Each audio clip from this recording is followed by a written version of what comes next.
Aloha, everyone. I'm Eva Andrade. I am the president and CEO of Hawaii Family Farm. And on today's episode of Faith in Politics, our guest is going to help us try and understand what's really happening in the election. So let's chat about that.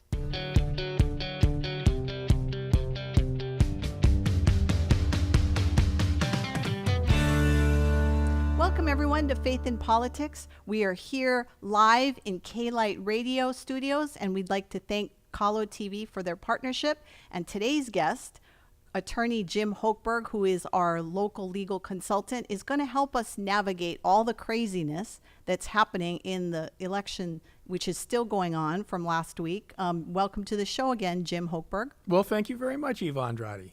So, Jim, over the last week, a lot of craziness continues to happen. And I think you and I were talking before the show. One of the things we'd really like to get our listeners to understand is that really nobody has all of the information in one place where we could make everything make sense. Well, that's true. And there's, so many sources of information on TV, on the internet, on the radio, on social media. And there's no requirement that things be accurately reported either. So we got to sift through, what is true, what may be true, what might not be true, what's probably not true. I mean, it's a lot of work, and people don't have a lot of time to do it. Yeah. And, the more I talk to people, the more I see that they're trying to gather whatever information they can. And these are, of course, the diehard ones, right? These are the ones that are going to spend a lot of time searching on the internet. They're going to be doing their own research, but most people, I think their eyes are glazing over with all of the information that keeps being thrown at them from mainstream media. Actually, I've got a lot of friends and family that have told me they quit watching the news completely. They just won't turn it on. It's too much. So do you think that's going to help or hurt the conversation, though? Because if you have a whole group of people who have tuned off the news because they're just fed up with what they're hearing, I mean, what's going to happen to the information gathering? I have no idea. It's scary, isn't it? Hopefully people will get re-engaged. They may never get re-engaged. I have no idea. Okay, so I think what I'd like to do first is I want to go through some legal terms, because the one thing people are talking about is all these legal terms that's going around. And as an attorney, I think you can help us navigate some of this craziness. Sure. So the first thing that we keep hearing is that there are hundreds and hundreds and hundreds of affidavits that have been filed, in this case, in various states. So if you could kind of walk us through what an affidavit is, how does an attorney get someone to fill out an affidavit? Is there a penalty if someone lies on an affidavit?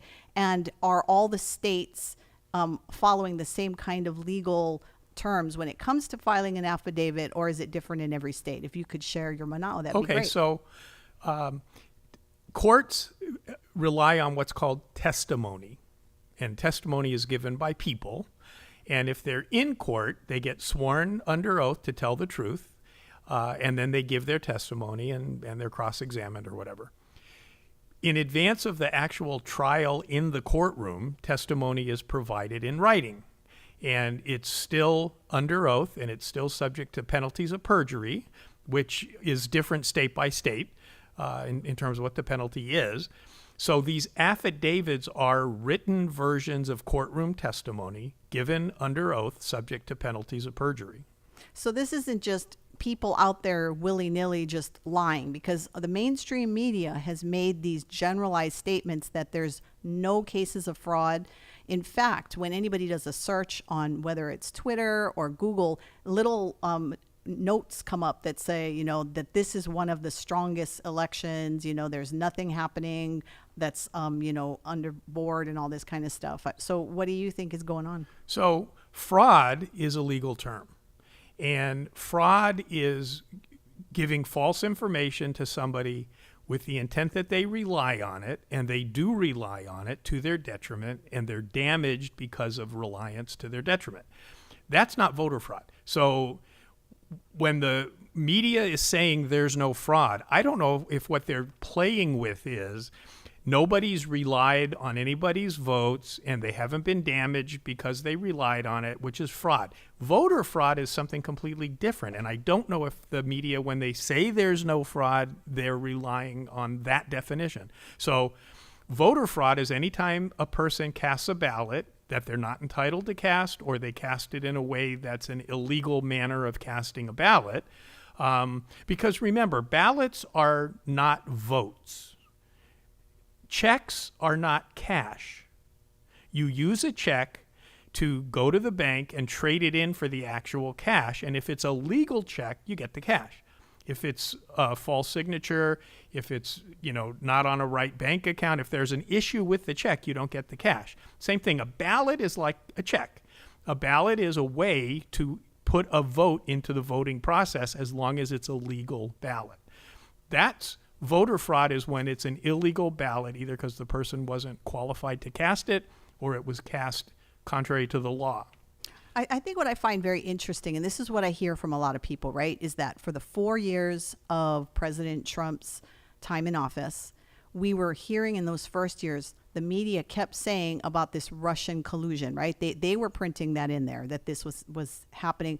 I don't recall that they ever said that there actually was Russian interference, but they made us believe there was, right? We kept hearing that for several years. But now all of a sudden the media is saying, well, there's no proof of that, so we shouldn't be talking about it. Do you see a double standard in the media in the way that they have reported this kind of things? I have come over the last 4 years to understand that the media is never going to tell you the truth when it comes to President Trump. So there's a double standard that screams from the incoming ICBM sirens. Yeah, and it's really a shame, because the media is supposed to be what we call the fourth branch of government. They're supposed to be the watchdogs to keep the government honest, and instead they've just become an anti-Trump organ, basically. Well, when I was growing up, I'm not going to give away my age here, because I'm going to protect I know when your that. birthday is. I can tell everybody. I am going to protect that under penalty of death. I'm not going to repeat that. But okay, so I've been around for a while. And when I was young and I'd watch these TV news reporters, and this was back, I'll say this, that this would be in the 70s and 80s. Okay, so the news reporters back then, a lot of the times you didn't know what their political preference was. You had no idea when you were watching them. I mean, some of them you did, but most of them you did not. And what I enjoyed about that is that I felt like I was just getting the news. Here's the facts. Here's what's happening. There was no spin on it. They were just providing to us what was going on out there. And I like that, because it kind of led me to make my own decisions on things.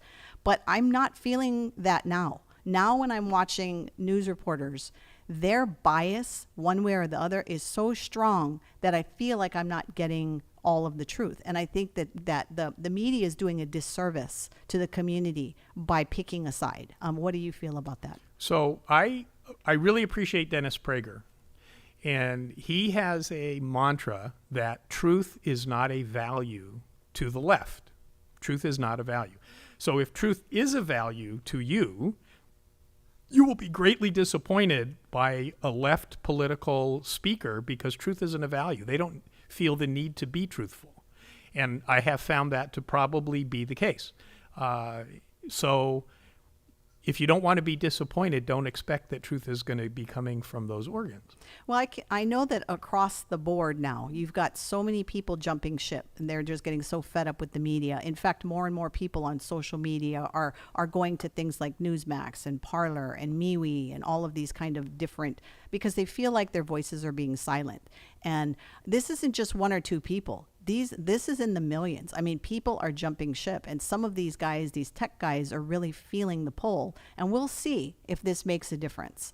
So we do encourage people to try and find out the truth as much as you can in this day and age of so much false information out there.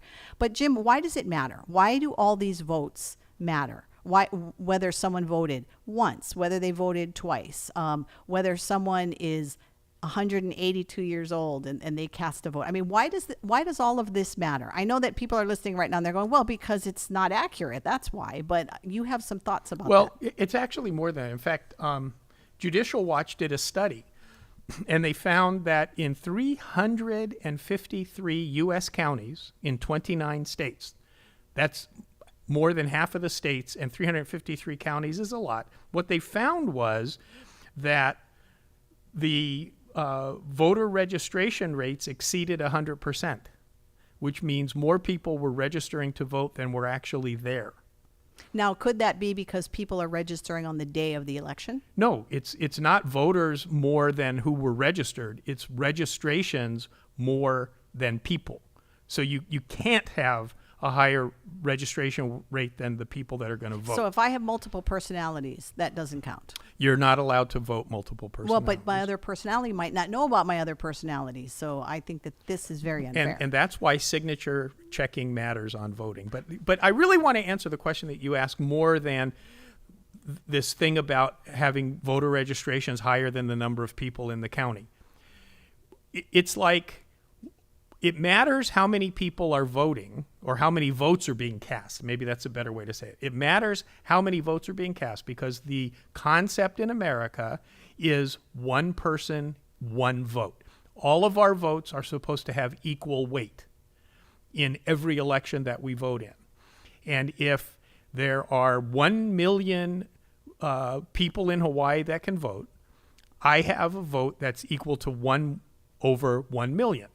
And if some people in Hawaii vote 5 times, all of a sudden now my vote is smaller than what it's supposed to be, which is kind of, and I was trying to think, how can I explain this? So it's like if you had Thanksgiving dinner coming up and you know that your mom makes the best pumpkin pie and you're just dying to get your piece of pie and you know how many people are in the family that are going to be at dinner, so you kind of have an idea of how big your piece of pie is going to be, and you imagine how much whipped cream is going to be on it, and you're really ono for that pie that your mom's going to have, right?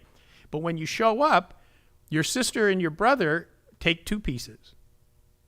All of a sudden, the piece you get is going to be smaller because everybody else is going to have to share what's left behind. That's why it matters how many votes are cast. If votes are cast in excess of the people that are supposed to vote, each person's vote is worth less. They get a smaller piece of pie. Yeah, and I think the other thing that we want to talk about too is that when we talk about an eligible voter, right? Because we know that a lot of people feel like, there are some people out there that feel like whether you're an actual citizen of the United States, should you be able to vote or not. But I want you to talk about the Constitution a little bit. What constitutes an eligible voter? That is actually a state question.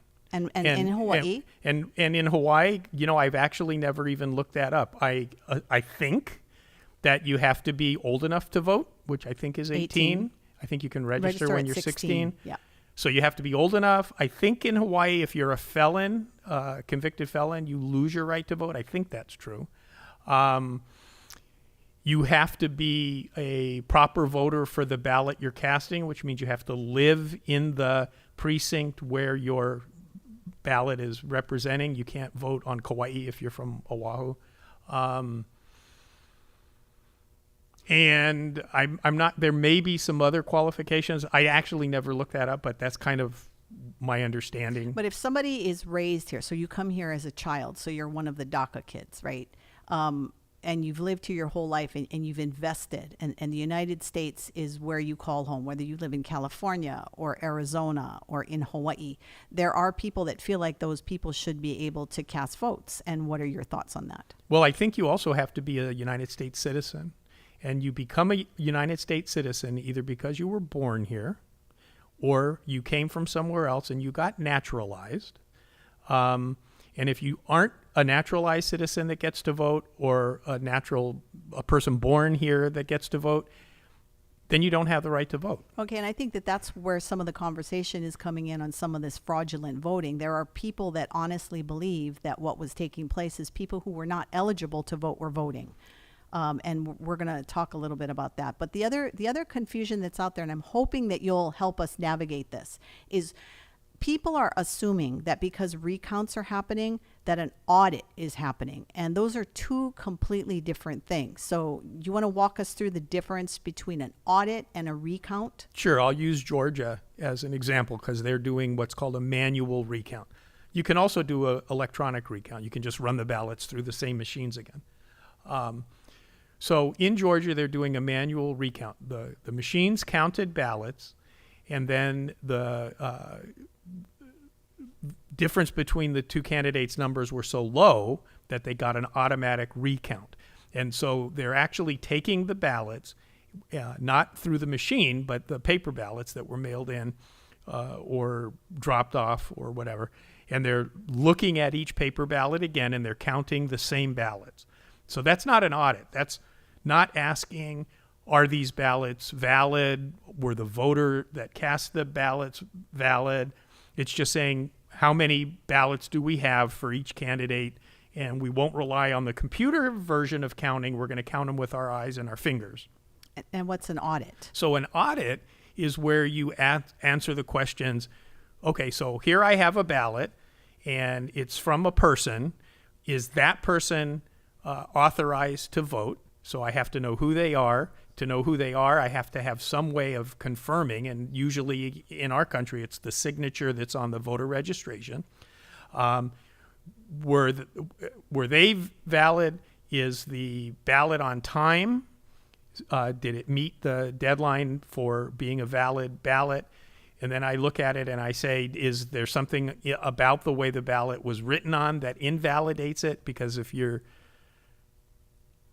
I've never done this, but I understand people do. They vote for like the same competitors for the same seat on their ballot, which I don't know why anybody would do that, but apparently some people might do that. That would invalidate your ballot. In our primary election, you have to pick a party, and if you cross party lines when you're filling out your primary ballot, that will spoil your whole ballot.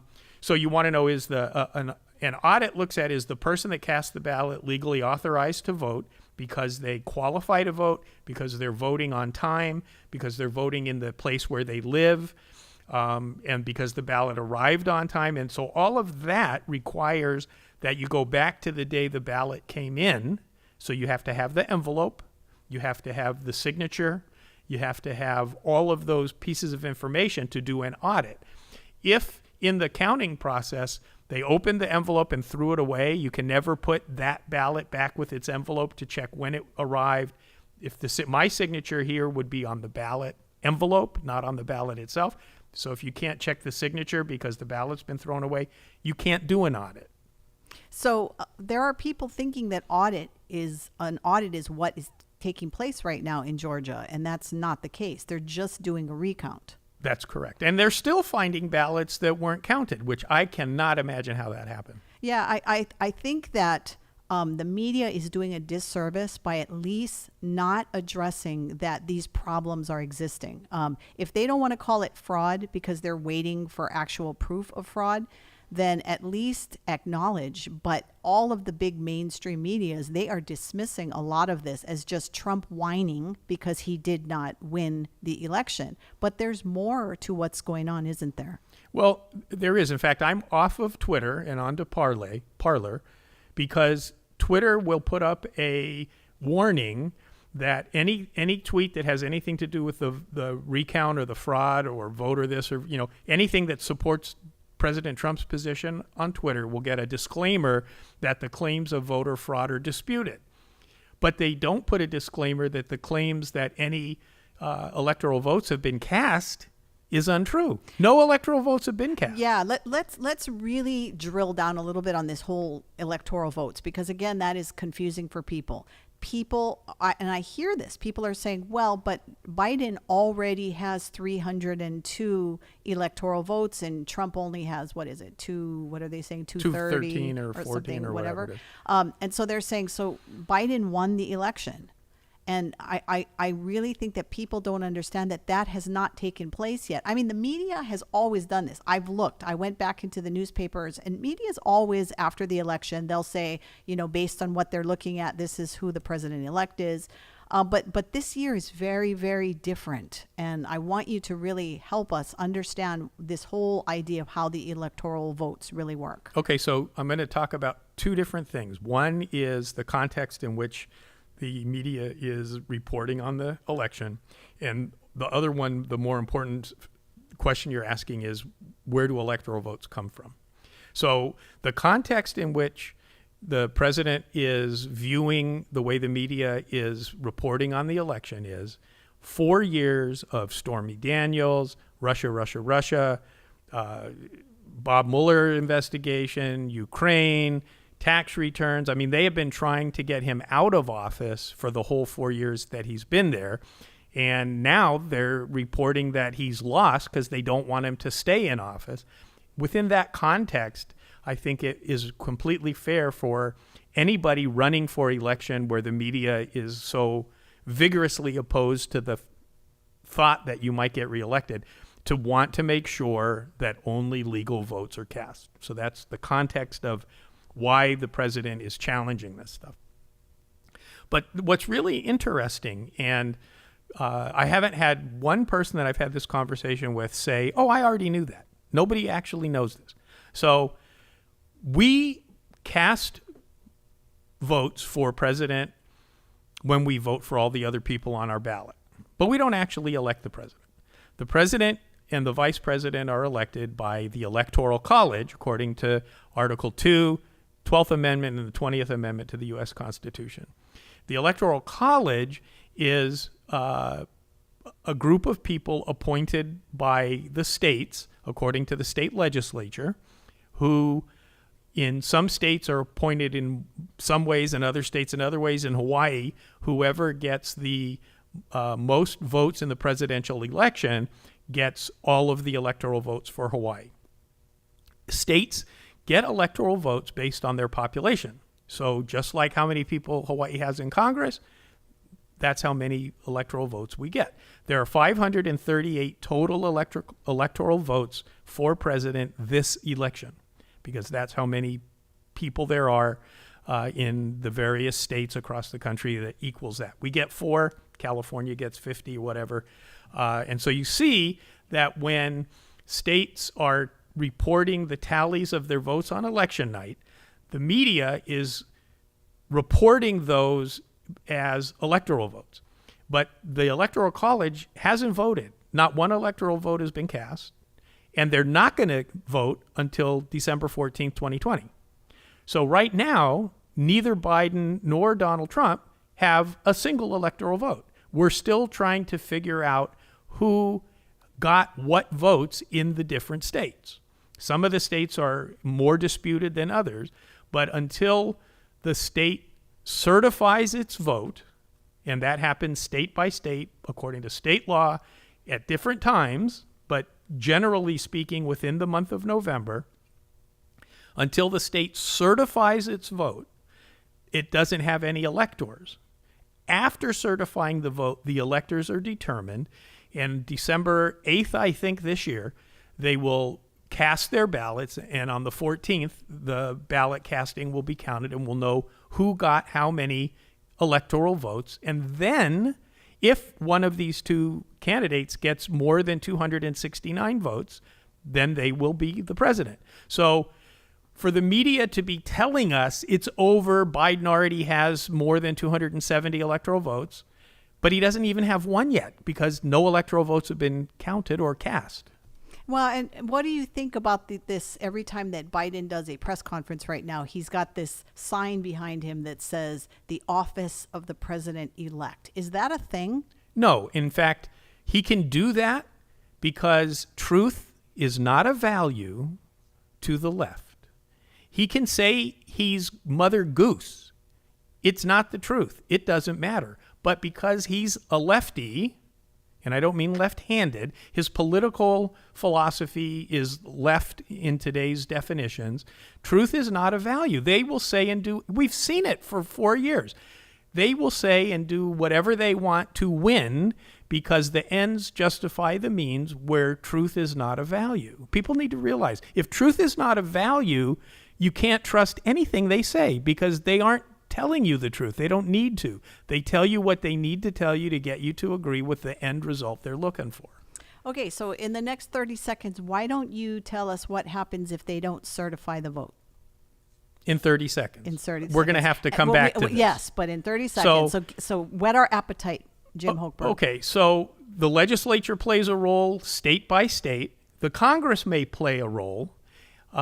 So I think the president's he's absolutely got a great game plan to force the non-legal votes to be discounted and only to count the legal votes state by state. And he can't do 50 states, so in the 6-7 states that matter, the battleground states, because what we actually want is an election where truth is a value. All right, so when we come back, let's get more into depth about that. We'll be right back. We have a mission here at KALO TV. We continue to be the only local Christ-centered media outlet in Hawaii. God has planted this station to nourish believers and to harvest souls for eternity. It's a calling we hold dear, and today we need your help. Partner with us as we continue to create original local programs. We're so very grateful for that whole journey. Walking down to our story room. Oh my gosh. Showcase solid biblical teaching. We reach more people in one day with the broadcast of the gospel. It's music to God's ears. Improve our infrastructure and influence social media. Are you willing to labor with us for Hawaii, for your ohana, for the next generation? Go to kalotv.com and partner with us today.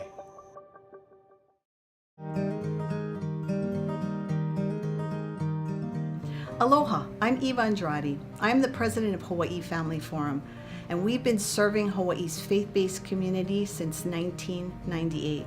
What we do is we provide research and education to the faith-based community to help them understand what's happening at the state capitol and what's happening on the issues that affect the families here in Hawaii. If you would like more information, please visit us on the web.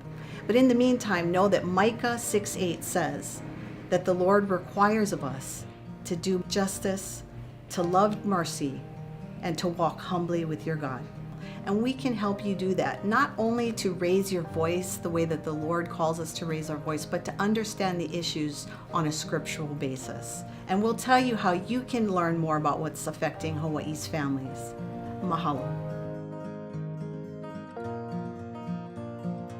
And today we have a very, very special guest. He is a writer, he is a director, he is an actor. You've seen him in films such as Courageous and Overcomer. Please welcome Alex Kendrick. Alex, thank you so much for being here today. Can you remember a time when you were completely, as a filmmaker, completely overwhelmed? I remember in each of the films thinking, what have I done? What have I got myself into? What we learned is there's a difference between a good idea and a God idea. And so because we want God's favor and blessing on whatever we do, God has better ideas than we do. So we seek him for the theme and the direction. My value does not come from how well a movie does. My value comes from, am I honoring the Lord and obeying what he's called me to do? And then all I can do is leave the results up to him. Man, I love being out there. How can you not love being in Hawaii? But we love being out there. I would love to shoot a movie there. I just have to make sure when I go to the Lord with that my motive isn't just to be in Hawaii. Welcome back to the show. Faith in Politics is brought to you by KALO TV. And if you would like to make a donation to KALO to make sure this program continues to run, then you can do so at kalotv.com. And if you have a comment or a question that you have, you can send me an email at eva@kalotv.com. So if you have a burning question or a burning comment, you send it in. We'll try to talk about it on the show. So hopefully we'll see you online. Welcome back, Jim. Well, hi. So you wanted to get a little bit more into this electoral votes if they're not certified. So why don't we jump back into that? Because that is a real possibility in this election. That could be one of the things that Trump is trying to do with all these lawsuits. So why don't you share your mana'o on that? Okay, so the first point on that is, in the state of Hawaii, we're done. We're not playing in any of these counting things. We're not involved in any audit things. We're done here. Well, okay. Just so that people realize. Hold that thought, because as you say that, though, we have listeners that may be concerned about Hawaii's voting system, because we went to an all mail-in voting, and our system here checks signatures through the computer. That's what they told us, that we were going to verify all this. I mean, should people in Hawaii be concerned? I mean, the outcome of the election here is not in question. I think everybody's pretty sure that the way it turned out was probably the way that it was supposed to turn out. But should people in Hawaii be concerned about a machine verifying signatures? Okay, so the reason I said that we're done in Hawaii is because it's up to the state legislature in the state where there's an issue to do the next steps I'm going to be talking about. And because it looks like the press claiming that Joe Biden is the next president, The state of Hawaii is perfectly fine with that, so they're not going to challenge anything. So if people want to waste energy and jump up and down about the fact that Sam Sloan lost to Stanley Cheng in the Senate race out in the east side of the island, I think you're wasting your time. Yeah, I don't think anybody is looking to at move recounts. into the real meat of the question, you have to go to states other than Hawaii and other than California and all the other states that are run by Democrats who aren't fighting about the votes because they like the way it's being described as Biden won. So then you got to go to the Republican-led states. Some states have Republican governors and Democrat-led legislatures. Some have Republican legislatures, Democrat-run governor's offices, and some have Republicans in the governor's office and the state legislatures run by Republicans. Where the Republicans have political power right now, the legislatures are able to do a number of things because we don't vote for the president. We don't vote for the president. In Hawaii, we use the votes that we cast to determine who our electors are. The legislature doesn't have to do it that way. So in states where the legislature is controlled by Republican votes, if those Republican-led legislatures have the C word, courage, in measure that would only come from the Holy Spirit, because there's, like we heard on the broadcast today, people are attacking Trump supporters. They're attacking the lawyers that are representing they were the Trump doxing campaign. them. They actually put their addresses So the out. courage that is required for what I'm going to talk about is supernatural courage. And I pray that the Republicans in those states actually have that kind of backbone for this project. So we should be praying for them. We Absolutely. should absolutely be praying for them. So what the legislature is charged with under the U.S. Constitution is deciding who their electors are so they can meet in the Electoral College and they can elect the president. So in a state, for instance, perhaps Michigan, where the legislature is Republican, the governor is Democrat, the governor's Democratic guys and the county Democrat guys run how the ballots are being counted. If the legislature, which is Republican, rejects the way that there's a count and they won't accept any kind of certification of the vote, the legislature still has to pick the electors. And if they choose to put Trump electors in, and then Trump gets the Minnesota, Michigan, Pennsylvania, Georgia, Nevada votes, then he wins. Or the state legislature can decide not to participate, and you have to have a quorum of the Electoral College for any electoral votes to be cast.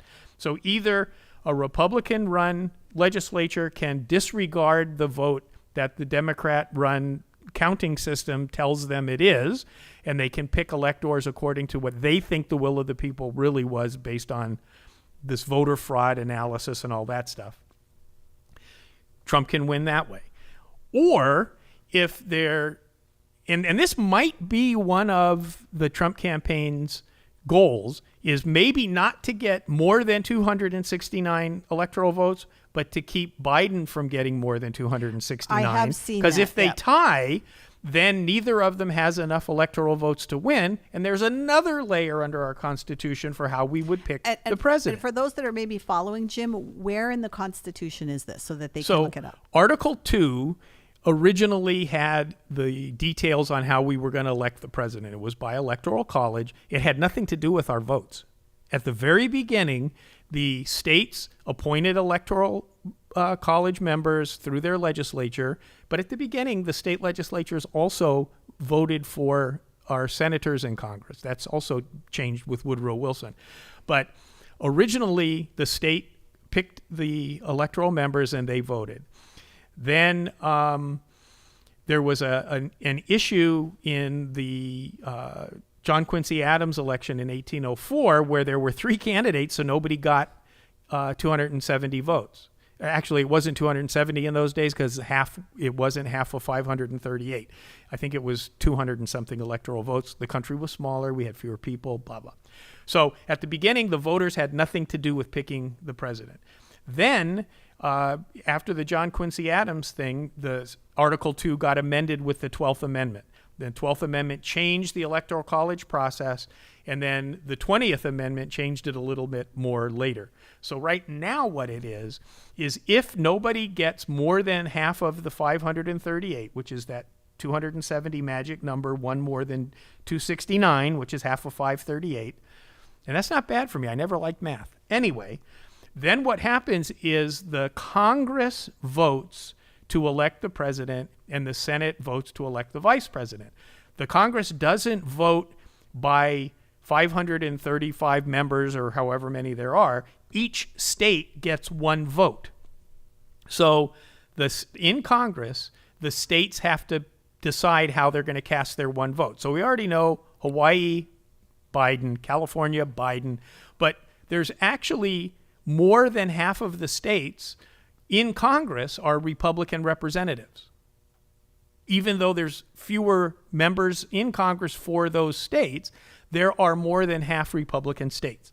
So that means more than half of the votes would go to Trump, assuming the C word is sufficiently in the knees of our Republicans across the country. And this is a very real possibility with all of the craziness, because you mentioned earlier when we were talking about separating the ballots from the signature and all that, right? There really is no way to go back and verify, even if they did an audit in those cases. So how would they be able to say that that vote isn't valid? So maybe for them, what they would have to do is not certify in their state. And so this technically really could get to this point that you're describing. Correct. And that's without regard to any of the court cases.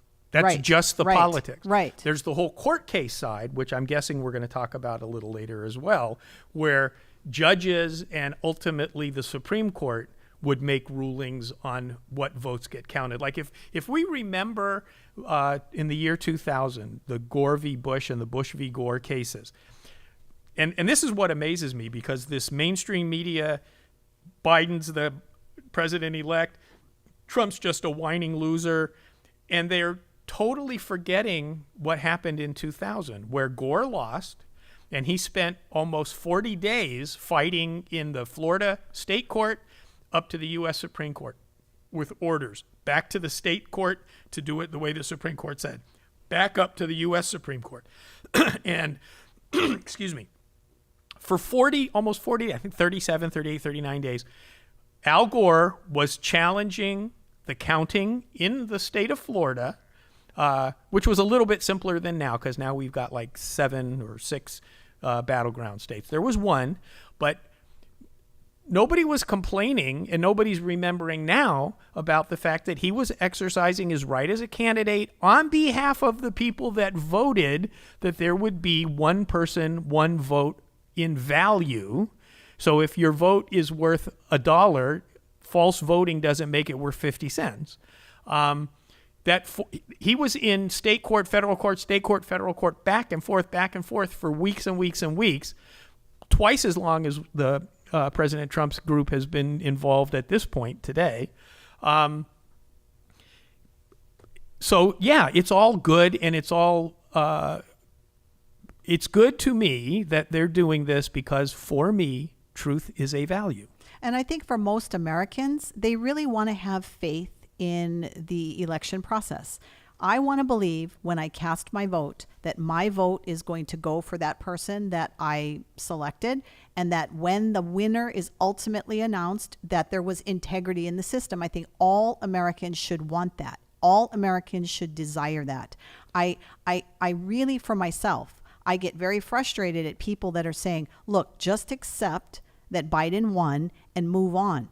You know, even if after all of this is done and Biden is, he says he gets the presidency and he gets it because they believe that all of these steps were followed, then I think we have to take a step back and say, okay, this is our president, and then we support him. We don't go riot in the streets. We don't destroy businesses. I want to riot. I've never done it before. Isn't it interesting that that is really not taking place? The media did not cover, and is not even here in Hawaii. There are a lot of Trump supporters that have been down at the Capitol with their signs, supporting Trump, stop the steal with the signs. And I have not seen that being covered very much at all if at all. And I think that that's, again, a disservice, because to be fair in reporting, you need to say, without your little commentary, here's the crazies out there, right? I mean, it's just, it bothers me because I want there to be an investigation into all of these alleged frauds. I really... Well, and unfortunately, there is a percentage of the population, I agree with you, everybody should want to make sure that the election was honest because we want to be able to have trust in the government going forward. But it's not true. Everybody doesn't. There are people apparently who committed voter fraud who aren't interested in that. They're interested in winning the election at all costs because, again, truth is not of value to them. You know, if people want to follow someone that... But that's why it's... I'm sorry, but that's why we have to find out about the details. Yes. And I think that's what we're really pushing for. And I think when you're talking to your friends and family who maybe they want to just accept that Biden is the president and tell you to move on, I think the question, rather than going into whether you think Trump won the election and all that, because you're just going to get into an argument with them, is to keep asking the question, for all of these alleged incidences, shouldn't we be looking to see if there's fraud going on? Because if there is fraud and if felonies have been handled, because that's some of the words that have been thrown out, that some people should be going to jail for what has taken place in some of these states. I think that we need the facts. I think that this process, which was set up in the Constitution, should play out, and we should find out who the real winner is and who is the president of the United States. If it's Biden, if it's Biden. If it's Trump, it's Trump. But I think what I'd like to do is, if you want to follow someone who's putting out information on this, they're not going to go into detail because these are court cases, is to on Twitter, you can follow Sidney Powell and you can see. Go to Parler and follow her. Or go to, is she on Parler? Yeah. Okay, go to Sidney Powell on Parler then. And just follow, because she's posting stuff. And what I want to do, Jim, is I want to read to you some of these affidavits or portions of these affidavits, just so that we can talk about what these alleged incidences are. But so before you get into the text, I was going to say I could see you chomping. The reason that she has affidavits is I'm an attorney. I do cases. My clients tell me a story and I take the case. But human nature is that people tell you the parts they want you to know and they don't tell you the parts they don't want you to know. And so you have to get witnesses to what they tell you to confirm that it's true. And so the process that is, we ask them who was involved, and then I call those people and they tell me their story. And it's not always a perfect match, but that's life.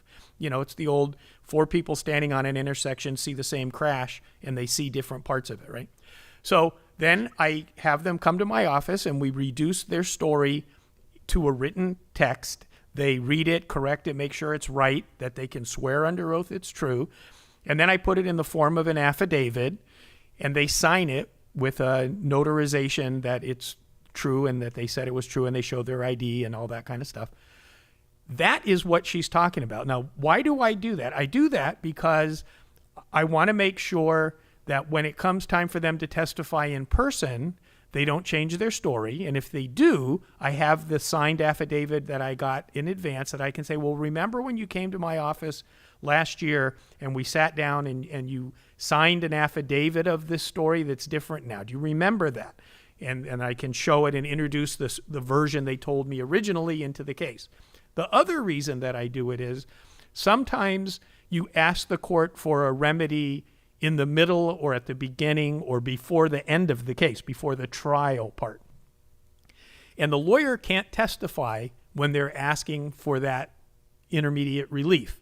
They have to have testimony from people that know, firsthand evidence, and you don't bring the people in to testify in person because it's not the trial.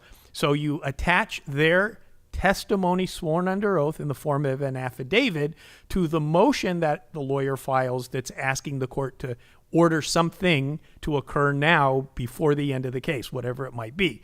So she's collecting these affidavits because they are court testimony. Okay. And there's hundreds of these, hundreds and hundreds of these in different states. I mean, when you add them up all together, and more are still coming in. I mean, even Democrats have been submitting affidavits. Whistleblowers have come forward. So this isn't just, the one person somewhere that's complaining. These are people that they're really worried about the integrity of our election system, and they really they're afraid. In fact, we were watching the press conference that Rudy Giuliani did, and they're scared. They're scared because these people, once the media knows who they are, they camp out in front of their houses. They're painted as right-wing fanatic conservatives. Their addresses are sometimes put out there. In fact, that's what I was reading, that some of these attorneys have dropped because of the harassment they've been getting because they were doxxed. Actually, in the Pennsylvania case, this big national law firm was representing President Trump's campaign, and the Lincoln Project, which is a bunch of never-Trumper Republicans, put out in the social media world how to identify the people that work in the law firm, and they were actually apparently calling the staff of these lawyers that were representing the president and giving them a hard time about working there. The Lincoln Project apparently went after some of the big clients of the firm, trying to get them to fire the firm. And so when you have your staff and your clients giving you a hard time about a case, what ended up happening is those lawyers asked the judge to let them out of the case. And that I've never seen that ever. I've been practicing law for 36 years. I've never seen that. And I think that's, again, what we've said time and time again in the show, is that this is unprecedented times. There might be some similarity in the Bush and Gore situation from 2000, but this is way different. First of all, we had so many mail-in ballots across the nation that had never happened before.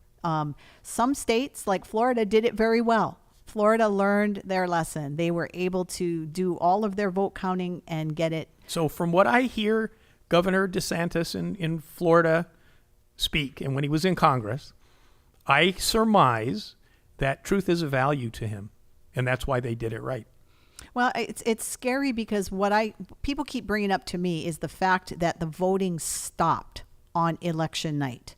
That many people went to bed on election night. Trump was obviously winning or leaning towards winning in many of the states. And so a lot of people went to bed just assuming that Trump was the winner. And some of these affidavits are talking about that the voting just stopped for several hours and then restarted again. And then when people woke up the next morning, we're talking a big shift. Well, there were actually what they're calling spikes.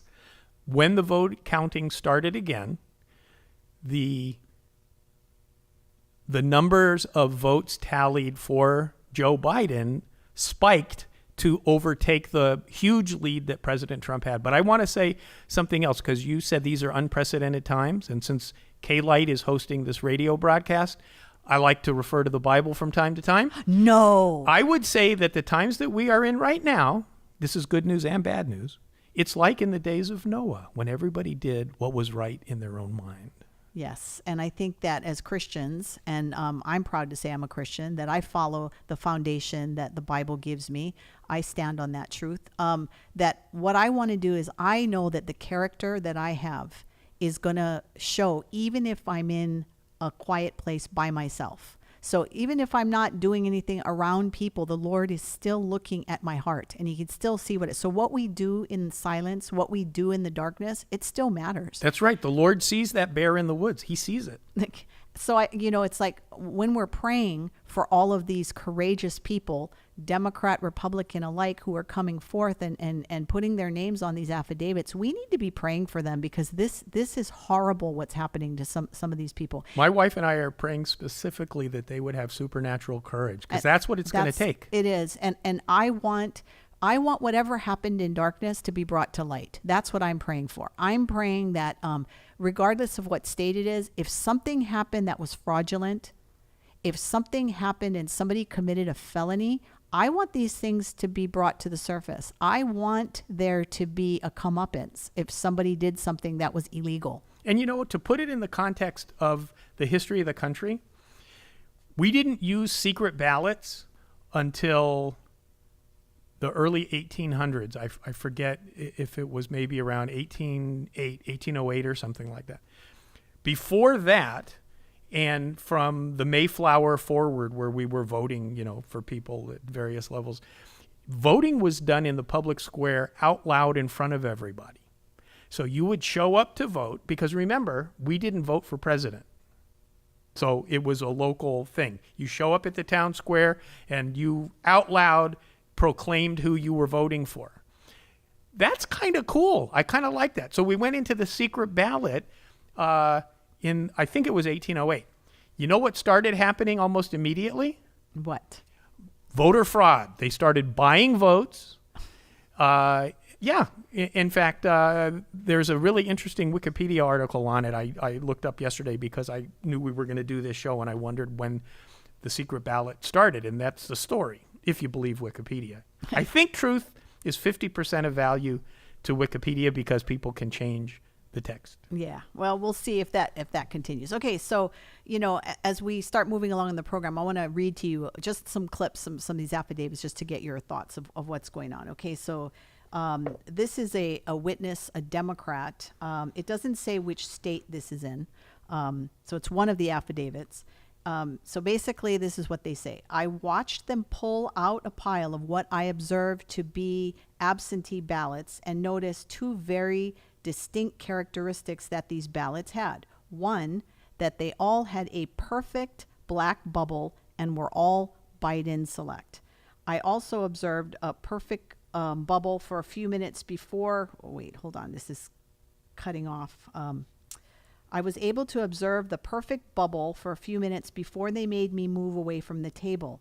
At no time did I speak to the poll workers or obstruct them in any way. I heard them go through the stack and call out Biden's name 500 times in a row. So the first concern is that these bubbles were nicely filled in, and that most of them were for Biden. I think in the affidavit they go on to say there were a couple for Trump. But Jim, how many times when you're filling out these ballots do you make sure that bubble is perfectly filled in?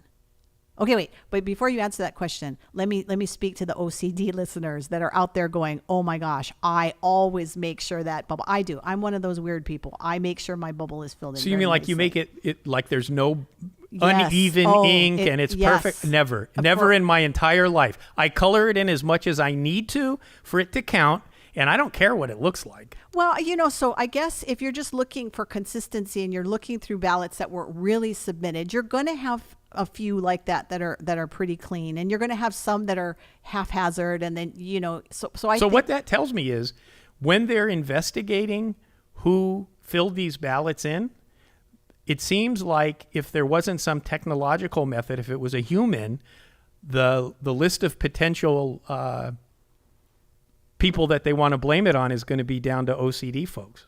How many are there? Well, but again, I mean, maybe it's going to be easy to find who did this. But this goes back to the conversation we had earlier. If they're just doing a recount, they're just going to keep counting that. Yeah, ballot. right. Exactly. That doesn't help anything at all. So what really needs to happen is an audit. But to do the audit, you've got to be able to go back to when the ballot arrived at the counting place, because you've got to look at the envelope, the date that it was postmarked, and if those envelopes are gone, you cannot do an audit. You can't. And that's some of the allegations. Some of the allegations are that in the early morning hours that boxes of ballots, not even in envelopes, were dropped off. Well, and see, that's the thing. That's why the state legislators in the Republican-run legislatures need the courage to say, because this is in these affidavits in our state, we're not going to rely on the ballots that people submitted because they're unreliable.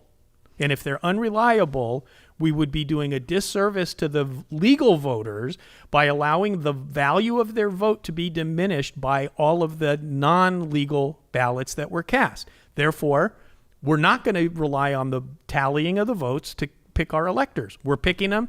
They support Trump, and he gets elected. Okay. Well, here's another piece of an affidavit, a different one.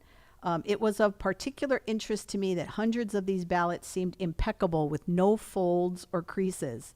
The bubble selections were That's also not mine. The perfect selections, the bubble selections were perfectly made, all well within the circle. Only observed selections in black ink, and all happened to be selection for Biden. So that was another one. Another. You know what's more interesting than those, and those are interesting, but where the Democrat-controlled county place where the ballots were being taken out of the envelopes and registered and counted, where they would not let Republicans observe, that's a much bigger red flag to me. Because the only reason you do that, you don't do that because of COVID, because if you've got 10 Democrats at the table social distanced for counting purposes, you should have it split 5-5 with Republicans. You don't, if you're going to exclude one group from the observation, you're hiding. Yeah, and I think so as we begin to run out of time here, I think that, again, what we need to be concerned with is that this isn't just one allegation in one tiny rural area.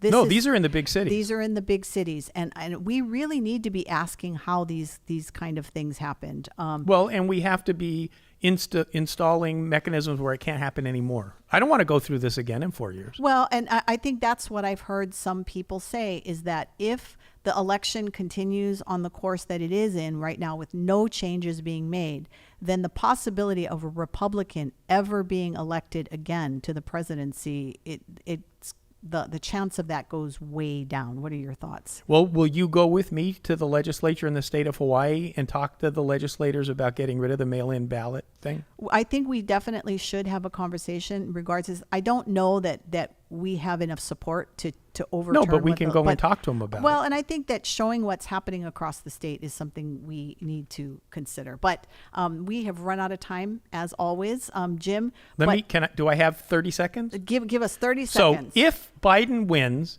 and this audience is crestfallen, remember that God is still on the throne. And the interpretations that I've heard from the Bible is the United States is not a strong player when Jesus comes back. And the way to get America not to be a strong player is with the Biden plan. So Jesus may be right around the corner. Well, Jesus is always my vote. I always vote Jesus. So we'd like to thank KALO TV for their partnership in making this program happen. And we also thank K-Lite Radio and Hawaii Family Forum for their continued partnership. We look forward to talking next week for Faith, Family, and Freedom. We'll see you next time. Mahalo, everybody.